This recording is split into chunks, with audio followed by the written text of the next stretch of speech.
भूपेश बघेल जी को यह स्पष्ट करना चाहिए कौन सा कर्जा माफ करेंगे। अल्पकालिक कर्जा सोसाइटी का, राष्ट्रीयकृत बैंकों का, मध्यमकालीन कर्जा, दीर्घकालीन कर्जा। पिछली बार कर्जा माफी लिखा, सोसाइटी के अल्पकालिक कर्ज को माफ किया, किसानों के बाकी कर्ज को उन्होंने माफ नहीं किया। छत्तीसगढ़ के किसान अपने आप को ठगा हुआ महसूस कर रहे हैं। तो इसलिए कर्जा माफी का मतलब क्या है, इसको पहले स्पष्ट कर लें। बाद में वो कहते कुछ हैं, करते कुछ हैं, तो उनका असली चेहरा बेनकाब हो चुका है।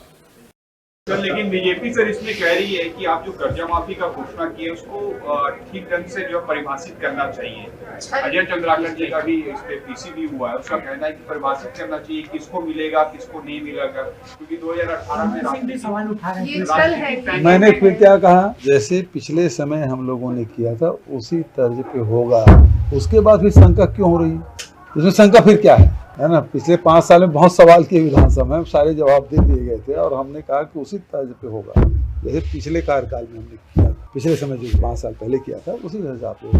मतलब ये लोग कुछ करेंगे नहीं, इनको मालूम है, सवाल इसलिए कर रहे हैं कि उनको विपक्ष में रहना है। धन्यवाद उसके लिए अजय जी को।